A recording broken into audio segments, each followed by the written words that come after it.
Hey, everybody, June 16th, and we're going to be talking to management companies, all new strategies. Anthony, what do you think about that? June 16th, what year are we in? It feels like the same year over and over and over again. We're going to try to make things different. Stick around.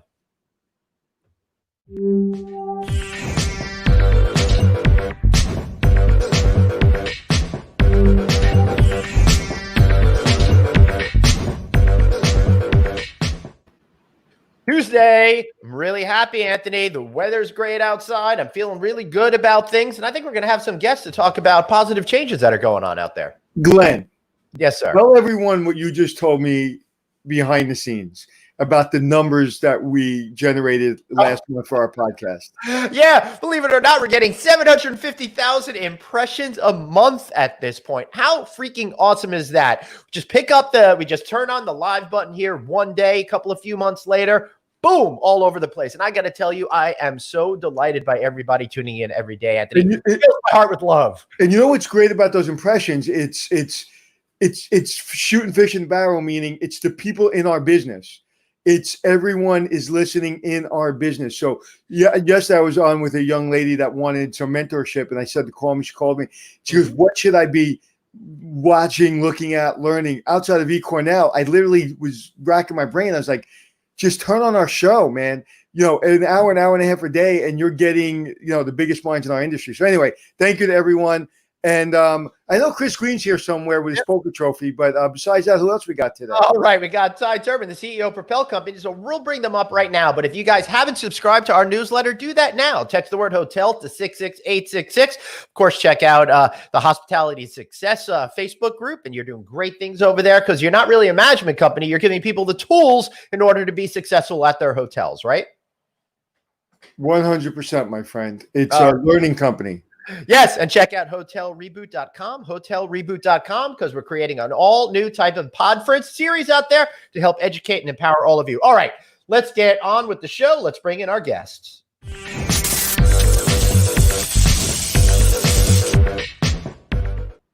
See Chris Green rocking it out backstage there. I'm very proud of you, Glenn. Like twice today, you didn't cut yourself off before you hit the button.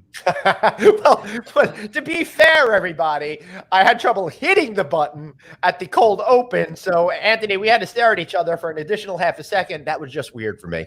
So, Chris, may I see the trophy, please?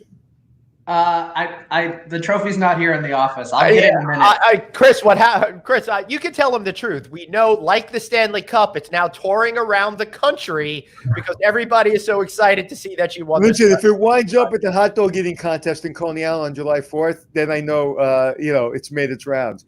I should have had a good story. I should have had something like I lost it at the party at the Palms that night. Or no, even better, you lost it to a real poker player. Oh yeah. All right, so Ty, sorry to make you feel like you're on the sidelines there, but we had an incredible poker tournament last week where Chris Green slaughtered Anthony not once, not twice, but close to 3 times out there. So we're having a lot of fun. We're having a lot of fun with that. Yeah, but we didn't tell you. Is I brought my friend Johnny Walker with me, and we got a little too close. Johnny Walker always helps. And what Anthony. Sorry, I missed it. And what Anthony didn't tell you is he feels compelled to make excuses for his poor performance. So we got that. But the good news is, everybody, if you want to play poker against Anthony, we're figuring out how to do another tournament. And this time, Anthony's going to try to probably stay a little bit more straight so he could really take it to you. And talk about poor performance. Ty, how's the hotel business? What a way to bring it up, huh? I spoke with you guys back in March. I mean, things are definitely improving. I'm probably not sharing anything with you that you haven't already heard, but I think for us, what we're definitely seeing is that those markets that are drive-to leisure markets have improved dramatically. I think a big success story for us is I go back when I spoke with you guys back in March. Right. The city of Galveston had literally closed down hotels unless you were running extended stay, and it was primarily for businesses that were helping the cause, if you will.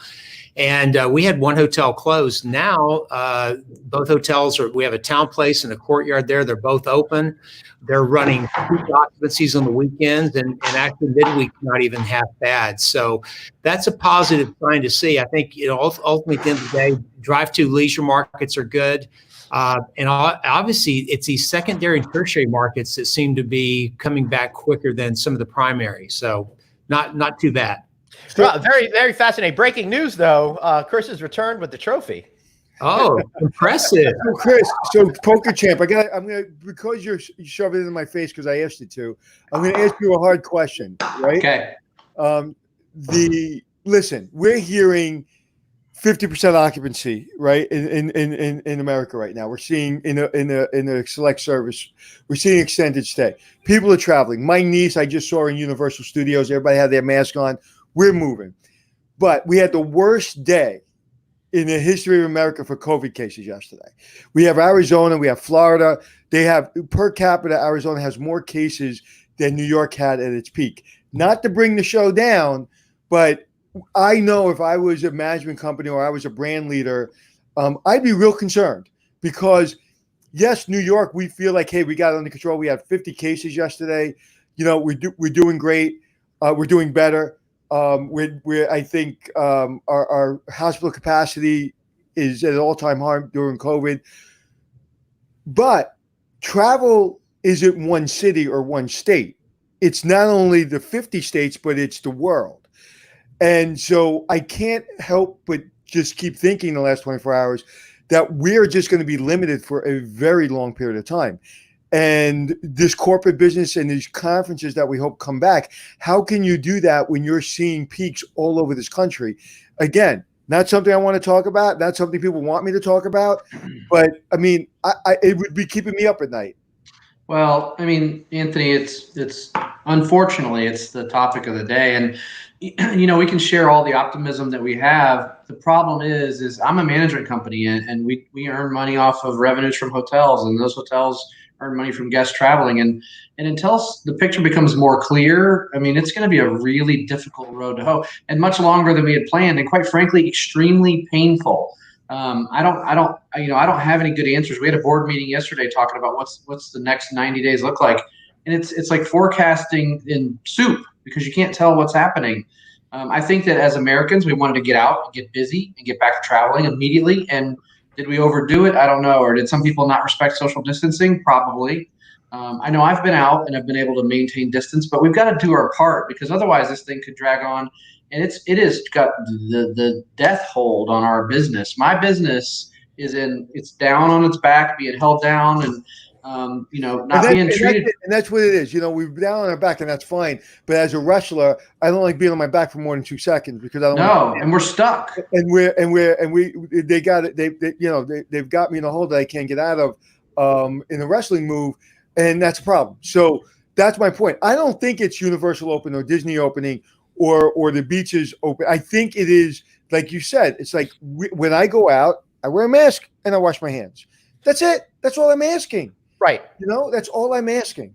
Well, Anthony, you're absolutely right about that. And in regards to the social distancing measures, when I was in Las Vegas, I absolutely saw that people were not respecting the physical distancing rules. And I think I've seen plenty of stuff. For example, Volcano Bay, the theme park at Universal Studios, the water park that's over there that they call a theme park, even though it's a water park. When people were exiting, they're all bunched up next to each other in a big tunnel. So we have some things to think about, move forward with. But, Anthony, I'd like to share some good news since we were talking about some bad news. Apparently, dexamethasone, which is a cheap and widely used steroid, is becoming the first drug shown to be able to save lives among COVID-19 patients in what scientists are hailing as a major breakthrough, according to a story released an hour ago on CNBC. Martin Landry, an Oxford University professor who's co-leading the trial, known as a recovery trial, said it's a result that shows if patients who have COVID-19 or are on ventilators or on oxygen are given dexamethasone, it saves lives and it will do so at remarkably low cost. So something positive there. That's great. And that's what it's going to come down to. But I think, Chris, so we didn't know where we were, Ty, when we first started. And then we had this unbelievable optimism that maybe by June we'll be back. We're here. We are on our backs, and it's not getting better for 6 months. This is my opinion, we will see increases in occupancy. We will see increases in people traveling. I will be traveling. Okay. I am getting back to my life. If there's an open door, an open air restaurant, I'm sitting it there. I'm getting on a plane. I'm going. So we are going to move. But that people are understanding what we're dealing with, we are going to be at 40, 50, 60% occupancy, and you're not going to have corporate travel Monday through Friday right now. And so as operators, I am just begging everyone to just get a forecast for 30 days, every 30 days. Don't look at 90 days. Don't look at 120 days. Because when you do that and you start spending money and you start putting things on and you start doing projects, okay, you're going to have to shut that down. That's going to hurt more. So I'm not being nervous, Nilly, and not being negative. I've just had enough information doing the show every day and reading constantly all day that, in my opinion, like and the people I can consult with is it's a 30-day forecast. Pay attention to 30-day forecast. I think you get in front of your hand right now, I think you're going to have a problem. The only problem I see with that, Anthony, is everybody is in such distress right now that we all want to get back quickly. And to get back quickly, you're going to need to be putting money towards e-commerce, digital spend. And sometimes you can't spin that up fast enough. I mean, I know that the travel window is short, but we want to get out there and get in front of it, because hotels every day that we're losing money every day. Yeah, we're just burning cash. You're not getting the business. But perfect example. I just was talking to a client, and he did the spend, and he get no business from it. Yeah. And then all of a sudden he was sold out, but he didn't increase his rates high enough because he wasn't paying attention to it every day. So I think if you put the spend out there for 30, 60, 90 days, you're going to lose it. Right now, the booking window. I agree. To 2 hours. All right, I agree. I'm saying, as an operator, and you know this from being in the field, you're dying to get going, but we don't know when to apply anything to it. I got to get Ty's point of view here. Ty, you said something interesting right at the beginning. Secondary, tertiary markets are the ones that seem to be really more powerful right now. What is your approach, and are you thinking on that 30-day time frame that Anthony is suggesting? It's actually both. I think Anthony's right on. I think you've got to be looking very much at the short-term approach. But I was visiting with the president of our management company just yesterday. I mean, he's forecasting out to the end of the year, because I think as a prudent operator, you have to kind of anticipate what that demand's going to look like. I think at the end of the day, we're doing a really good job talking with our clients on a regular basis, the top demand generators, to get an idea where their heads are right now. Quite honestly, I think a lot of them are scared. Many of their offices are either closed, they're operating remotely, but they're all telling us, hey, it's probably going to be September at the earliest before our business travel resumes. And quite honestly, some of them are even saying it may be next year. But I think you have to plan as if it's going to come back by then, and then prepare otherwise in the event that it doesn't. But I think I may have shared with you guys last time I was on. I said, yes, this is all about guerrilla warfare. You got to be very creative with your tactics, pull every little trick out of your hat that you can to kind of get business into your hotel. And Anthony, back to your comment, we're doing the best we can to guard rate decline. I think so frequently people are quick to drop rates thinking it's going to drive incremental business into the hotels. And at the end of the day, if people aren't traveling, whatever your rate is, it's not going to drive that. So I think at the end of the day too, I think we would all agree group business is going to be probably the last thing to come back at the end of this. I just had a client say to me, he's having some problems with his guest, and his rate's a little bit lower than last year. And he said, the people that are coming are just want to get out of the house, and they're not used to paying these rates. So guess what my advice to him was? Increase your rates. Raise them. Raise them higher. Get that customer not into so have lower occupancy, get a customer that's used to paying those rates, so they come and they know what they're paying for. They're paying for quiet, they're paying for people to kind of follow the rules. If I was on a budget, like when I was in, coming out of the Air Force, and I was staying in $99 hotel rooms, and then all of a sudden I see the hotel rooms $150, I'm like, I'm gonna want more for that $150 because I'm not used to staying at double the price almost double the price what I'm used to paying. Now if I go somewhere and it's maybe another $100 or $200, as long as it's safe and it's clean and people following the rules, I'm going to stay there. And so we've got to make we've got to slow down. We've got to travel and we've got to be out there. But like you said, we have to look at every single thing. And Chris, you said it in the beginning, and Ty, you probably said it when the first time I met you, was cash is king right now. You've got to hold on to that cash. And what I'm afraid of is people be a little bit too optimistic in the running of their hotels, knowing or thinking it's going to come back faster than it is, and they're going to run out of cash. Right. Ty, you probably had a sneaking suspicion that things were going to come back quicker than they panned out to do out. If that's the case, how have you adjusted your strategy for now and going forward? Even though I know you had spoken more widely about that just a moment ago. Yeah, I don't recall honestly, Glenn, if I thought it was going to come back quicker than I hardly recall March. It was, it's very much a blur. Hey, Glenn, you're on the show. Yeah. Oh, okay. But I at the end of the day, Glenn, I think where my head is right now at the end of this, I'm looking towards everything. All the trends I'm seeing says we're probably not going to get back to 2019 levels until 2023. I think we're trying to plan for that, but again, and here's the thing: every single hotel is a little bit different. Every market's just a little bit different. You have to react. You have to react accordingly. Yeah.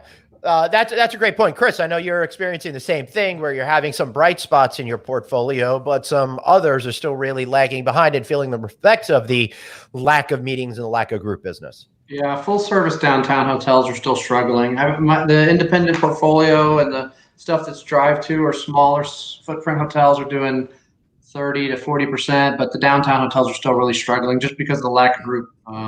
Major cities, people are still not traveling, and then we had the protests going on in some of our cities. So there's just a lot going on that created some pushes against demand. I feel like though, as hoteliers, we're super optimistic and we're super motivated, and we're all A types. So the minute we see a green shoot, we want to jump on it and grab it and run with it. And we just it's very difficult to sit back and watch how slowly this is progressing, because that's not in our nature, is to sit back and relax. We're go time people. Right. To your point, Chris, I think we're okay with moving slowly. We're not okay with moving backwards, and I think that's where we're at right now. Yeah, we might go backwards. We'll go slow, but we can't go backwards. And right. Are you having to? Are there challenges with keeping your employees from doing the right thing and your guests from doing the right thing? I mean, are everybody getting too comfortable? Or guests for sure. Guests for sure. Our employees, they hear it from us daily about taking care of themselves and looking out for their own health and priority, but guests for sure. I mean, we're struggling with people behaving appropriately, gathering in too big of groups, right? Not following our social distancing rules. We've got the static clings around the building and all of our procedures, but listen, it's so easy to fall. I think Anthony said it. You have one or two cocktails and then you get your buddies or you're with a group and you just fall back into the way we've lived our lives forever. Right. How do you train? I'm sorry, Glenn. No, I just wanted to take it to Ty to see if he's experiencing the same thing at his property. So my question would be, if you're experiencing that, how do you train your employees? Because one of my clients called me again this morning and said, like, people are yelling at our employees, and like our employees been trained, but they're out of their league in dealing with a person that's pent up, that paid X amount of dollars and is not going to wear a mask and is going to talk to his 4 friends in the lobby, no matter what you say. And if you don't like it, call the police and throw me out. And that's what you're seeing all over this country. How are you training your team to deal with those? Because that's, I've been doing this 30 years, and that would be a difficult conversation for me to deal with. Yeah. I will tell you, it's not an easy issue. But I think each individual, every person's get it on what are the needs of the guest at the time, try to act appropriately. One of the things that's come up that we've seen is that I think guests in general want to do the appropriate thing as far as social distancing is concerned, being, good citizens, if you will. But, we're hearing right now, people are saying, hey, we understand, but hey, when are you going to offer breakfast the way you used to? They want just as an example, they want, hey, where's the full buffet? I want to serve myself. And that poses a problem. And that's just an example of how people are. Yes, they want to be cautious, but at the same time, they're kind of throwing that caution out the wind and say, bring me what I used to have. Right. That there is human nature for sure. But that definitely puts your staff in a very compromising position. I'm not just talking about health-wise. I'm talking about when it comes to confrontation. Yeah. There seems to be a real bubbling up of people feeling whatever their point of view is, it is the only way that things should be done. And I've seen people be extremely aggressive. In particular, when I was in Las Vegas, people getting yelled at for wearing masks. So Yeah. that puts your staff tie in a tough position. Well, and Glenn, I actually have, without going into specifics, we've actually had a circumstance that occurred at one of the hotels a couple of weeks ago. Actually, it was another hotel owner who actually stayed at one of our hotels, a friend of mine, and a guest confronted them about an issue, and it ended up getting. This particular person, this other guest, was acting out of line at the front desk, and all I can say is our desk clerk, actually was one of the managers, who acted extremely professional, handled it well. And I didn't get that because I was there as a witness, but this other hotel owner told me, they said, look, it was a very awkward situation and your staff handled it with diplomacy. And I think that's what it really all comes down to. How do you take a guest who's upset and handle the circumstances with diplomacy to the best of your ability? Right. And Anthony, I got to tell you, that's why I enjoy the show, because when we turn on the microphone, we don't know where it's going. But now we've discovered an issue that's extremely serious and important to discuss. The staff is the front lines over there. And yeah, a lot of managers who may have more experience and more training are there. But when you start to have some of those newer employees, I could see a tinderbox exploding. If I had a hotel right now that I was operating, I would not have anyone by themselves at the front desk without a manager, without an experienced manager. Even if that manager is a sales manager, food and beverage manager, I would have that person stationed in the lobby, and I would have somebody on almost all three shifts, because it is going to take a very experienced person to de-escalate some of these situations. And it comes down simply to this, and this is why I'm struggling, is we're not saying that 100 people out of 100 people are going to die from this disease. We're saying there's a percentage of people that will get sick if we're not safe. So if you stay 6 feet away and put a mask on, we can have drinks, we can have fun, we can go to amusement parks, we can get on airplanes, and we can get back to our lives. We'll just be a little further away, although I'm usually far away from people anyway. And the only thing that would be different for me is I'll be wearing a mask. We're talking about physical distancing, not emotional distancing. This is what I can't comprehend. This is what I'm having trouble comprehending. Right. I'm having trouble comprehending is that we can get back to life as normal. We can go to conferences. We can go and we can go to restaurants. We can go to bars. All you got to do is follow very simple, basic rules. The people that think this is a hoax, or the people, again, I am not an alarmist. I am not saying, oh my God, we have a big problem. I'm just simply saying, everything I learned in kindergarten. Just respect each other. And if you need to wear a mask, wear a mask. That's it.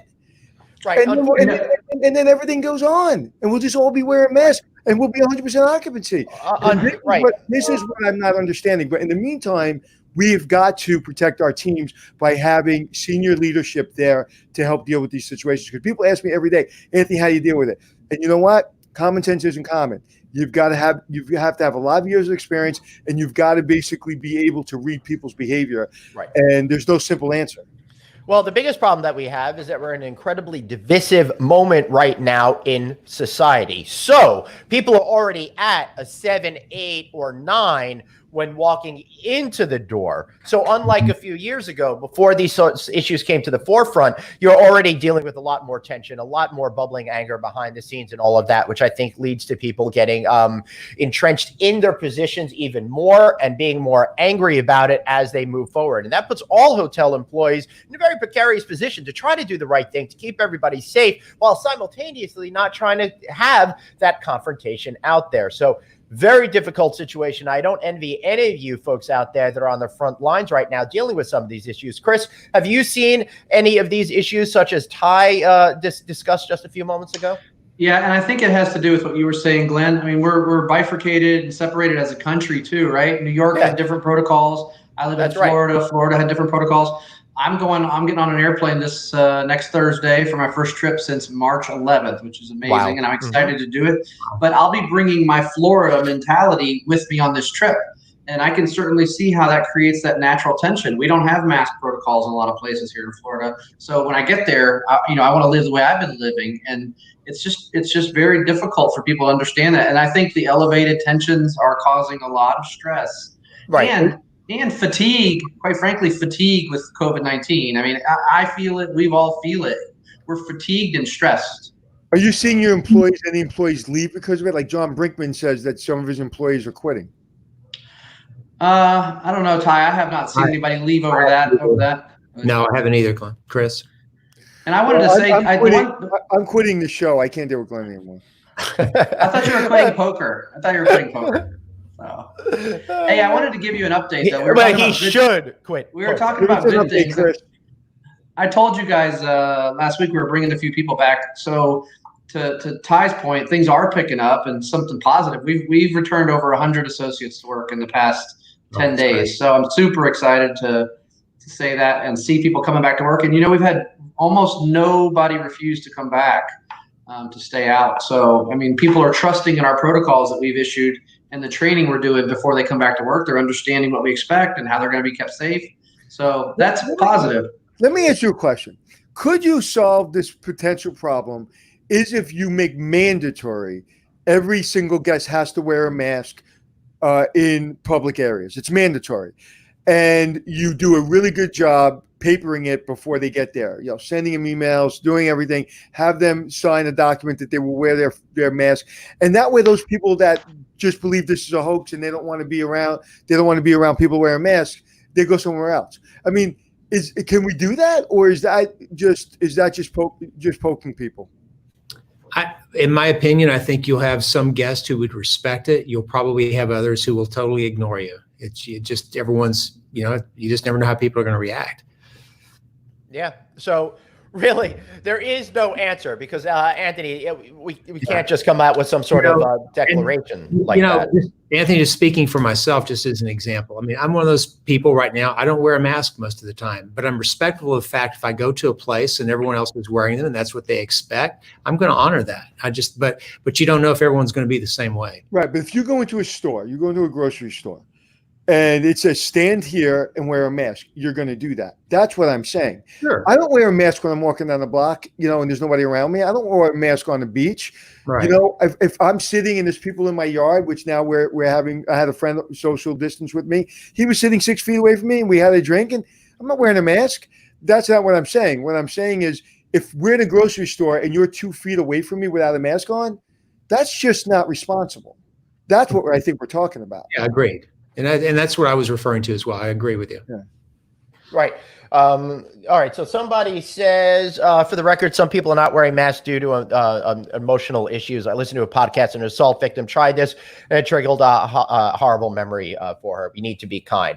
Yeah, we need to be kind, but we also need to be respectful of other people. And perhaps if this woman has a traumatic event because that's being triggered by the mask, perhaps, I'm not saying definitely, maybe other people could go to the grocery store for this people. Or this stay 6 feet away from people. And again, right. Yeah, exactly. There's always going to be exceptions and we've got to manage those exceptions.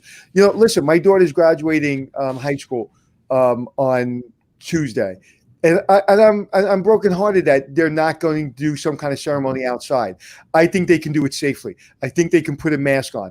I think we can socially separate these kids, and I think they deserve a graduation.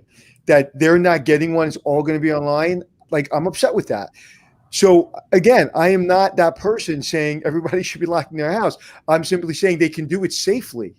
And it's really breaking my heart because I thought that they would do it now.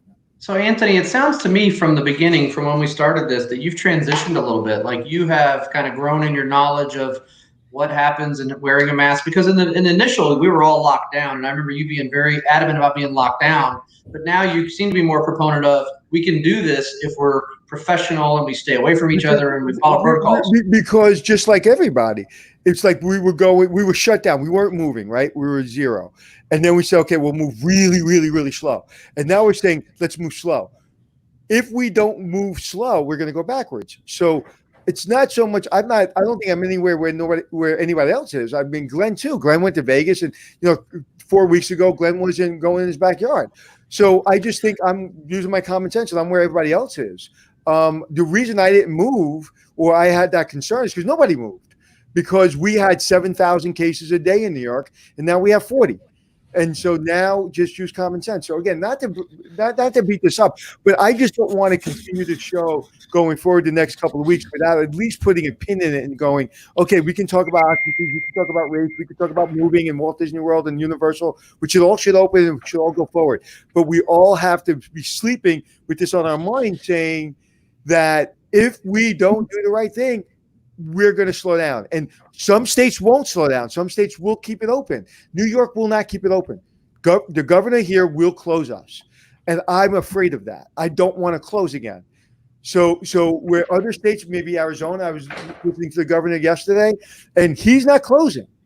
And they're almost at 100% occupancy in their hospitals. And I know Cuomo, if it goes up just a little bit, he's shutting it down again.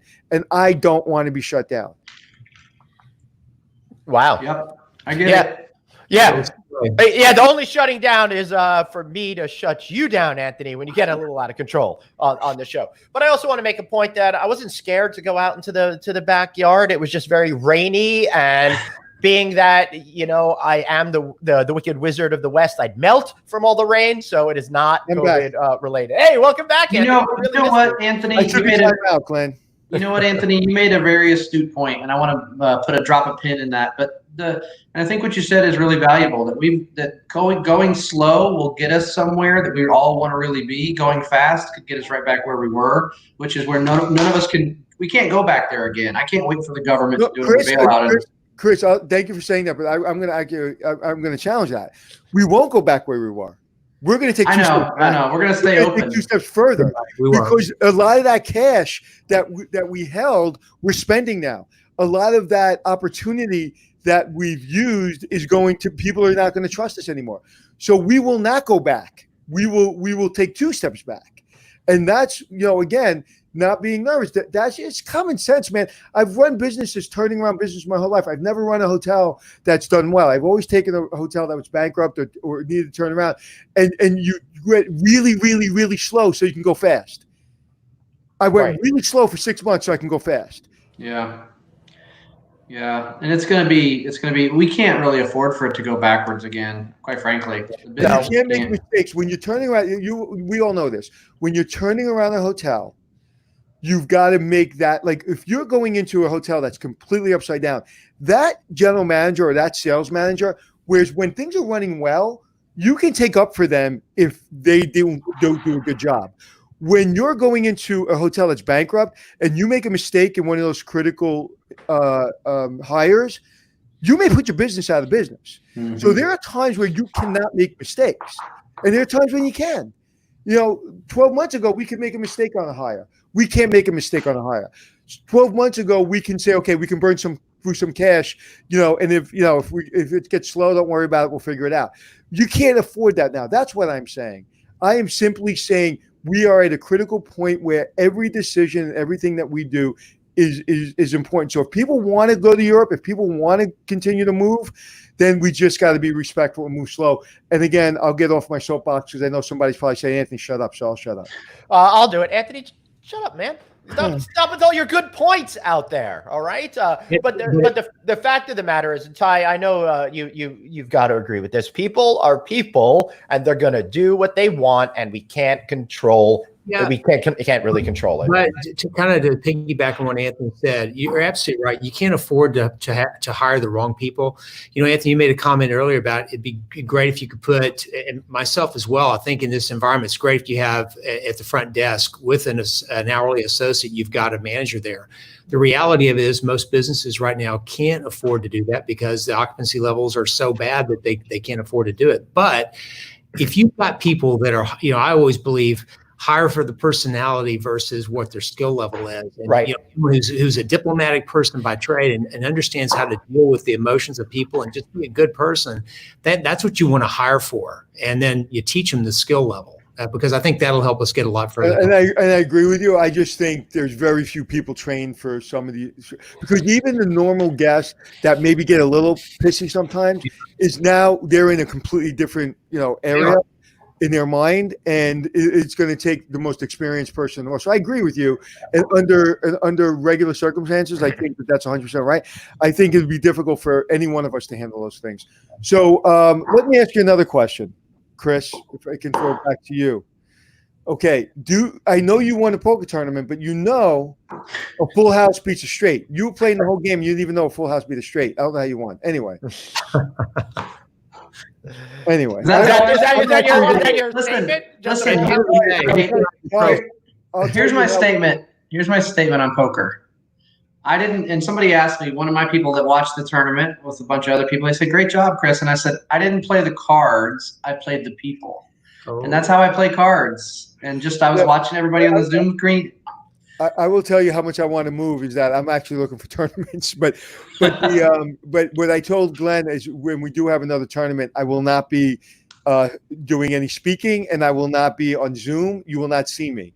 I will not be playing like where I did last time. I will just shut everything off and I will focus on the cards. So, am I invited? Am I invited? I want to know if I'm invited. Not only you're invited, we're gonna have a really big side bet, and Ty's gonna back me up. I'm there. I'm all over it. All right, Glenn, what are you doing over there, Glenn? I'm looking at all of the questions and stuff like that, and deciding when we should move on to the next segment. Maybe let's, I'm really enjoying this conversation. I know that Faisal from Bonatel is going to be talking about Vegas. You guys want to maybe stick around for a little more discussion, or you need to get out of here? I'm good. I got a call to get to, Glenn. So. All right. I feel like we've all been talking over each other, so why not add another person to the conversation? But before we do that, let me just give Ty a little bit more time because I think I stole a lot of his time today, and I didn't mean to do that. No, Where is your portfolio right now? Are you feeling good about most of the portfolio? Generally speaking, about half. A little bit less than half our portfolio is doing well. It's the other part that's so dependent upon corporate business that we're most concerned with. But as you've heard me say before, I'm very much of an optimist, and I think we will get there where we need to be. But again, just to restate the fact, leisure market's good, secondary, tertiary markets where you've got government type demand is doing well. And I think most importantly, I've got a good dedicated team of people who are very positive about things and where we're going, and couldn't be more proud of the team just in general. It's these kind of tough times really show what people are made of, and I'm so impressed with the men and women that are running these hotels day in and day out. I mean, they're real troopers. Yeah, awesome. All right, let's bring in Faisal Sublaban of Bonatel. Hey, man, great to see you back. I was in Vegas when they reopened. I saw the video that you put out there in Vegas when they reopened. I just need to say, I beat you by like an hour, so on that one. But I would like to say, what are you thinking right now? I know you've been listening in on this conversation a little bit. I was in Vegas last week. I really love, or 2 weeks ago now, I really love what Bellagio was doing, really putting all those safety and security measures out there, which I think set the tone for how people should behave on the complete opposite spectrum. And man, Cosmopolitan is getting pilloried in the press for this, but it feels like it was like back in February, before COVID was on our radar, before we started putting in measures in place. What are you seeing taking place in Vegas, and how do you think that's going to affect the overall travel business? Well, first and foremost, thank you all for having me. Great to see you. Glenn, I'm still going to be bitter you didn't call me while you're in Vegas. Producer Jeff and I were in and out in like 36 hours. Sorry. And we were just too busy getting the shot that no one else got that the Bellagio. We were the first people to videotape the Bellagio fountains opening. So we were real busy. Those things like giving second place, we don't usually deal with that. But anyway. Next time, Faisal. Next time. Anyway. Yeah, no problem. Try to keep up. Try to keep up with us. Yeah, I know. I'd pick up your crumbs. There's, but what we're seeing is kind of a mixed bag. So, we've kind of went and explored much of the strip that is open, and even went downtown. And, to your point, Glenn, there are hotels and casinos that definitely you walk in and it feels like January, February, packed, and there's not a care in the world. Then you go to some place like Bellagio where, yes, it is busy, but they really emphasize safety and sanitation. And for those that don't have gloves and masks, I think it's very apparent that they're all over the place, available as needed, hand sanitizer, and then even the cleaning stations that are inside the middle of the casino. And so I think that they do a really good job of doing a healthy mixture for all the travelers that are, concerned and that want to come out, but need a little bit more security and safety around them. And then still making it to where it's not too cumbersome to kind of enjoy what Vegas is. On the other hand, we've been into other casinos where it truly is a free for all. I'm personally not somebody that's concerned going in there and I was wearing a mask. But if you're a high risk or at risk person coming in, or you have concerns around, sanitation and others being around you, there's definitively areas where it is kind of problematic. Were you within 6 feet with no mask on while you were at any of the hotels? And like you were hanging out with friends, were you sitting right next to somebody 2 feet away with no mask on, having a drink, or were you properly social distanced? Amongst our friends, so I've been down there a couple times. So when we're going and just checking it out, socially distanced, you definitely see that groups that are traveling together are next to one another. If they're drinking, you're obviously not going to have a mask on, and then they're as they're walking around, keeping the mask there. For myself, when I was with my friends, didn't have a mask on while we're kind of standing there having a drink. But some of the things is that you saw random people in different casinos that were right next to one another and very clearly not traveling with one another. And not all of the casinos have those plastic or plexiglass partitions in between the seats. Yeah, please. So there definitely is an element of there are no social distancing standards. And if you want to know what the specifics are, check out our June 5th show, Friday show, that we go through every single casino that we visited on there and tell you what the differences are in the policies and procedures that are in place. So then, Ty, Chris, hearing what he has to say, Faisal, does that give you concern about what you're going to be seeing in the future, Ty? I don't know. Vegas is such an unusual creature. People throw caution to the wind there, so that's right. I'm not worried to the same degree, I don't think. Yeah, I think that's a good point. And, again, producer Jeff and I had a nice time finding places to relax away from people, but still as part of the action. When we were at Cosmopolitan, for example, it was nuts over there, but the sports bar area was relatively empty, and we were able to find a place to sit down and have a beer away from other people. At Caesar's Palace, we were able to do the exact same thing. So if you're dedicated to it and if you're focused on it, you can absolutely enjoy your experience there by following all of these new rules and procedures. But yeah, listen, I'm going to Vegas in a couple of weeks, and I'm going because if you follow the rules, I'm going to probably stay at MGM or the Wynn, and I'm not going to anywhere near Cosmopolitan.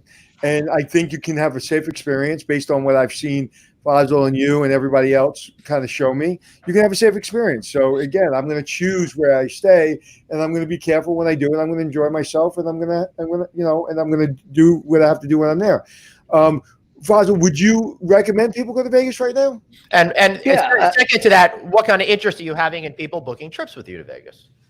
Yeah, so 100% I recommend people coming to Las Vegas. It is safe, and I think that there's, dependent on your tolerance. So Anthony, you referenced you don't want to go into sort of the madness. There are safe places to go, and there are definitively areas to social distance. It is heavily promoted to social distance and adhere to those guidelines. And yes, some hotels are doing better than others, or some casinos are doing better than others. But if you do your research and you go there and you don't feel comfortable, there's other places to go and other casinos that you can be within in order to stay safe. Are you using the cabs or Uber or anything in Vegas? You've been doing I've used both. So Ubers are very difficult to get at the moment.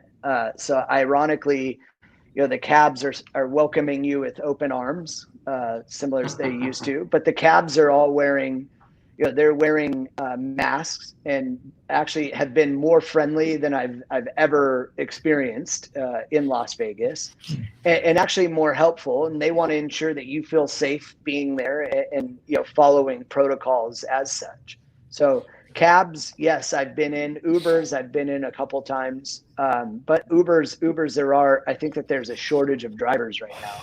I wouldn't doubt that at all. We got David, our tour operator, seeing an increase in production. If so, what markets and segments? So I think that all we're seeing are continued cancellations from the international inbound market because travel restrictions still exist and countries are uncertain when they can arrive into the U.S., let alone Las Vegas. And so really a wait and see approach. We just keep seeing bookings get pushed back. We are seeing a significant amount of bookings coming for 2021 from the international markets. And then when you look domestically, that's really what's making up the bulk of the Las Vegas bookings today. There has been a resurgence since they opened. Ironically, once the first videos came out on that Thursday, like one such as yours showing the Bellagio fountains, or the first one that actually came out showing the Thank you for acknowledging that.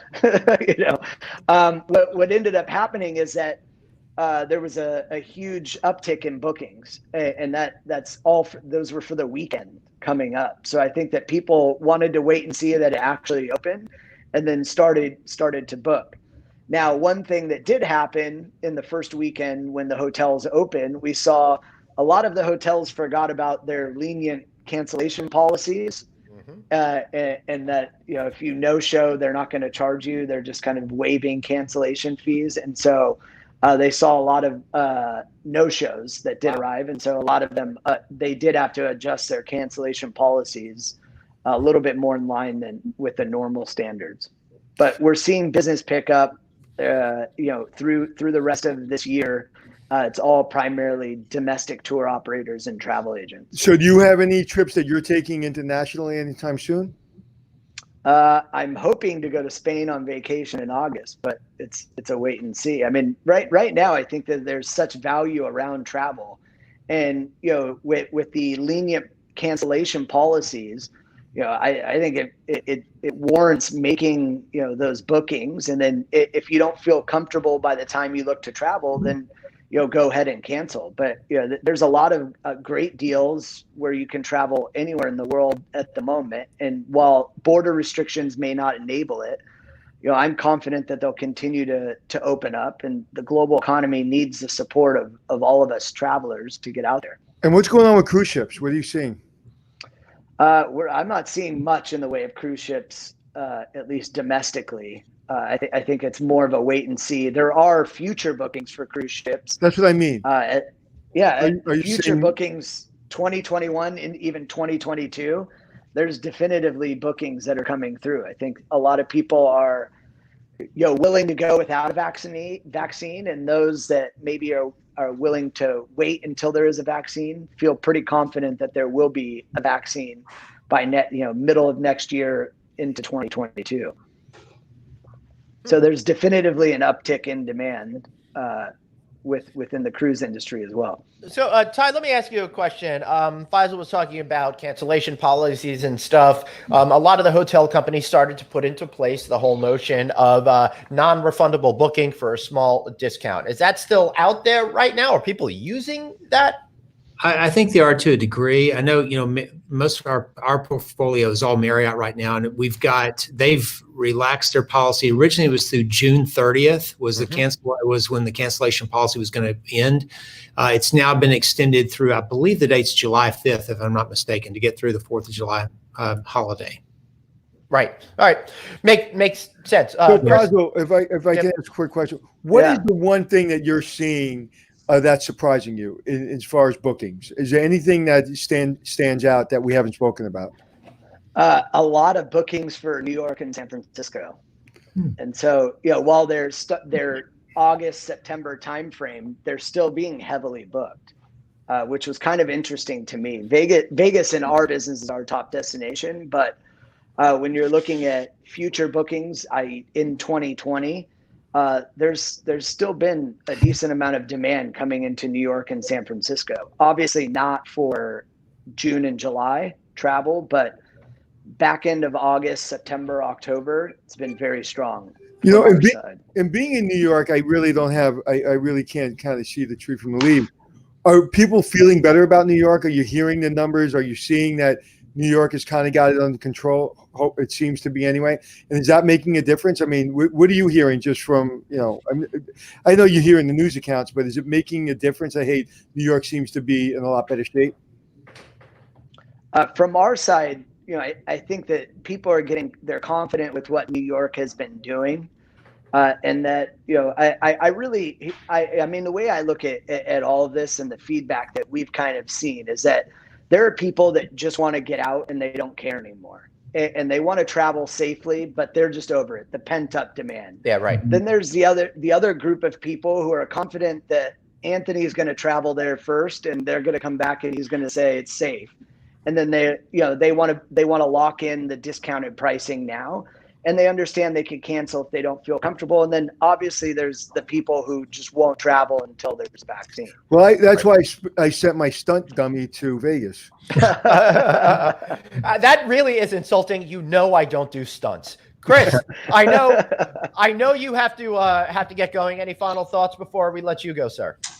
I think it was instructive to the depth and the length of this thing. And I don't want to be a downer on my way out, but I have a tremendous amount of respect for Chris Nassetta and what he does over at Hilton and the changes that they just had to announce going deeper with furloughs and layoffs. I think that's obviously with all the analysts available at Hilton that we're going to see a long, protracted, per Anthony's talk, 40 to 50% environment that's going to be hard to navigate. So yeah, and I think, Chris, to your point, where it changed for me, and I kind of kept my mouth shut because I didn't want to be. I just wanted to spend a couple more weeks looking and listening and paying attention. Was when I got a call from a good friend of mine, very high up in Marriott, and said, "Everyone just got a package." And yes, we got furloughed to October, but everyone got a package to leave. So now, again, not everybody's going to take it. Maybe only 20% will be taking it. But when they did that, that made me realize they're preparing for a 24-month to 36-month turnaround. And that kind of made my knees buckle a little bit. And that's when I started paying attention. And now with Hilton, it's when those big players who have all the resources and all the stats and all the numbers to look at, and they see it, that's a problem because they're bracing for what the owners are going to be facing. Yeah. And they know they're not getting fees for a while. And the fees they're getting are going to be delayed.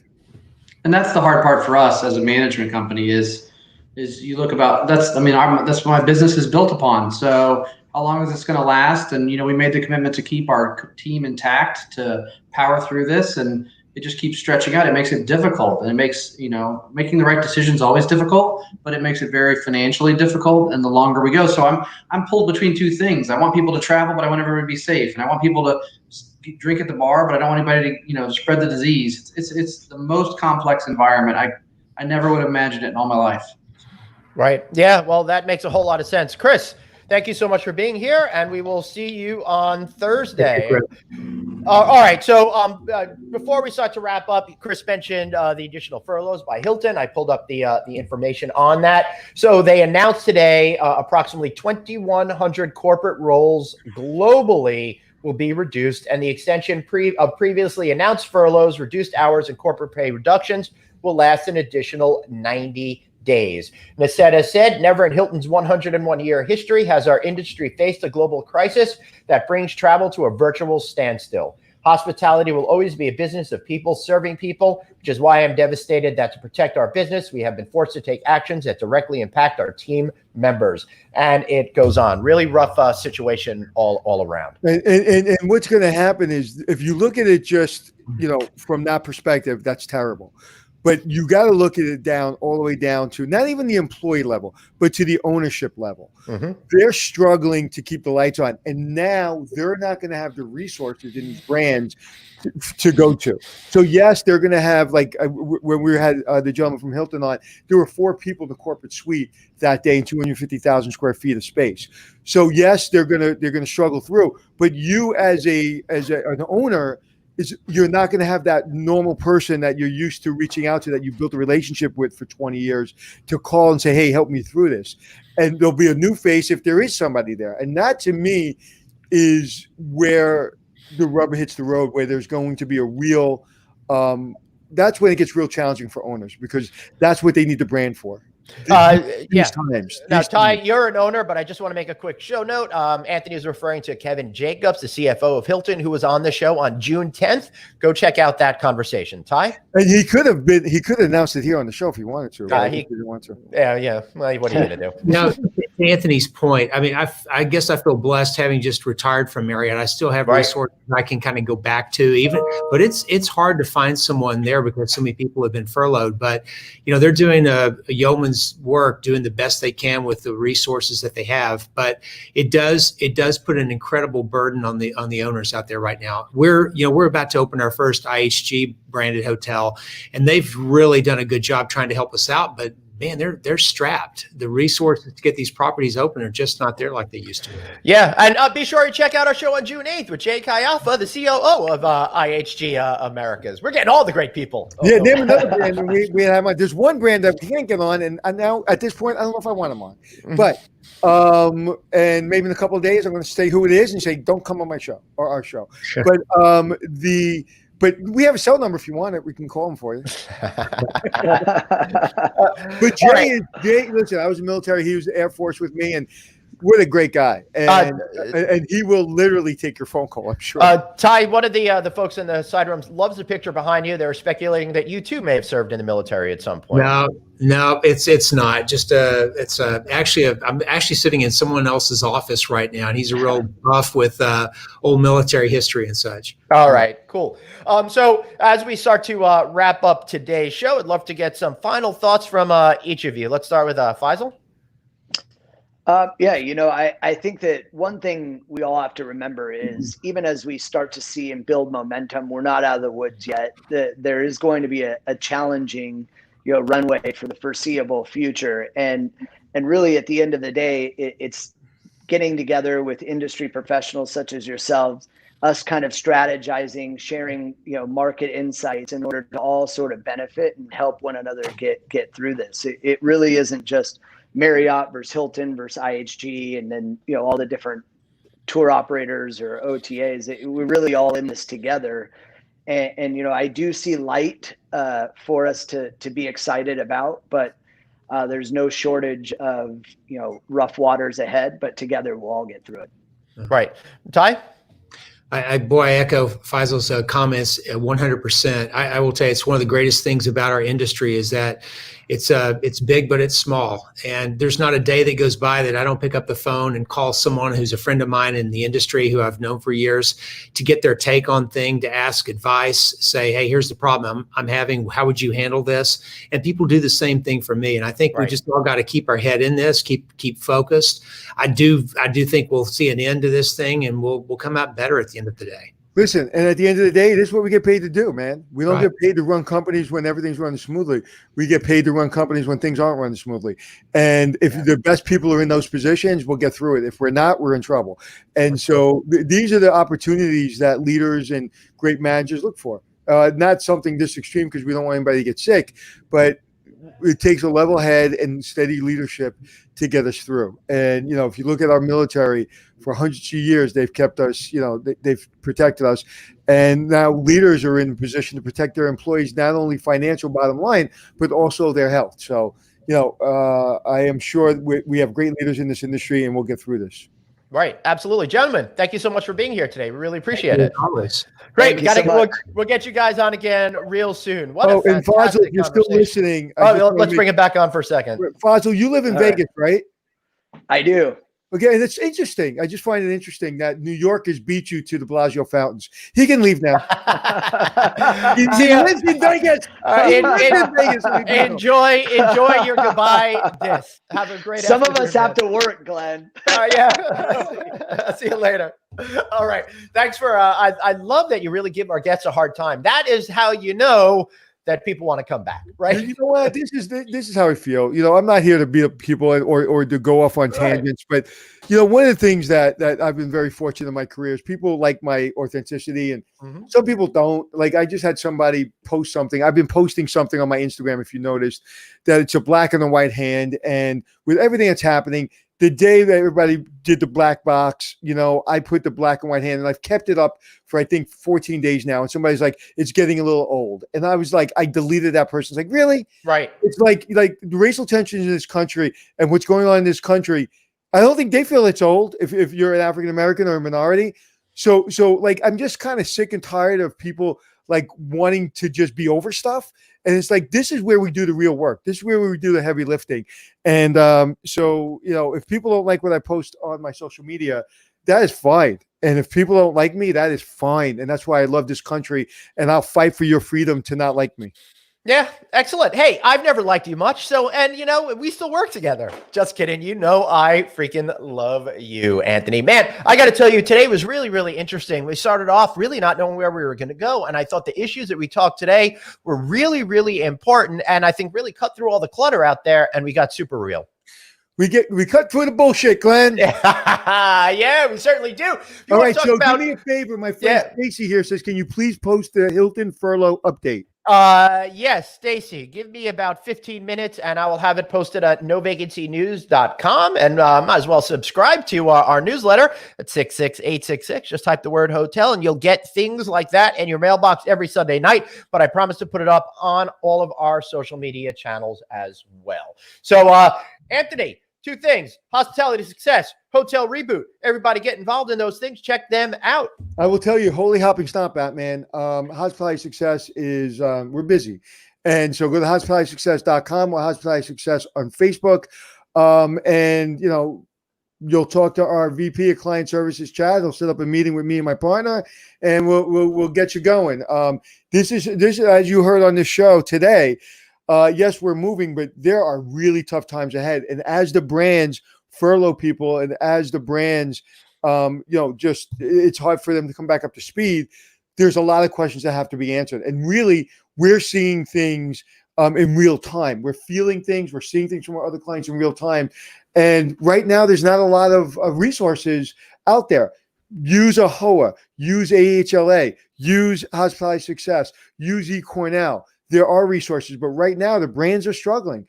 And so there's other resources out there to help you. Yeah, I know a great resource, Hotel Reboot. Hotel Reboot. Go check it out at hotelreboot.com. We're going to give you real information that you guys need. All right. It's a brand new 4-point Podference series. We're going to focus on the different elements that are going to give you real actionable insights to improve your business right now. Actionable insights. I like that. Man. I like that, right? Because seriously.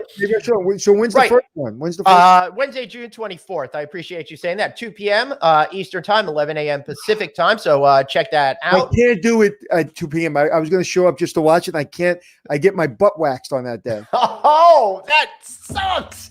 What a bad thing. But the good news is, Anthony, that is going to be available for replay. You could watch it post butt wax, pre butt wax, during butt waxes. We're here to help you guys. You know no matter what your butt wax situation I want to respond to Steve's question. If you can put let me put this up. Any funds from USA Hospitality? No, we're actually having a meeting this week about that. We have not. We've raised $7,000. We want to get to a $10,000 number, and then we're going to start distributing. But Steve, thank you so much for asking that question. You are incorrect, Anthony. We're over $8,000 right now. Oh, great. So we are going to start distributing it. Thank you. All right, great. All right, guys. Well, thank you so much for being here. We really appreciate the love and the support and all the great comments that we get here every single day on our live show. Please share this with your friends, your family. Tell strangers on the street about it. We don't care. We want to keep building the momentum here. There's a reason why we got 750,000 impressions every single month. But make sure you do it when you tell them about the show on the street. Do it 6 feet away with a mask on. That's right. So for all your hotel information, insights, and for Anthony's butt waxing schedule, be here every single day. I want to thank you all for watching. Remember, you got one life, so blaze on and be kind to each other. And thanks for checking in. You got that right.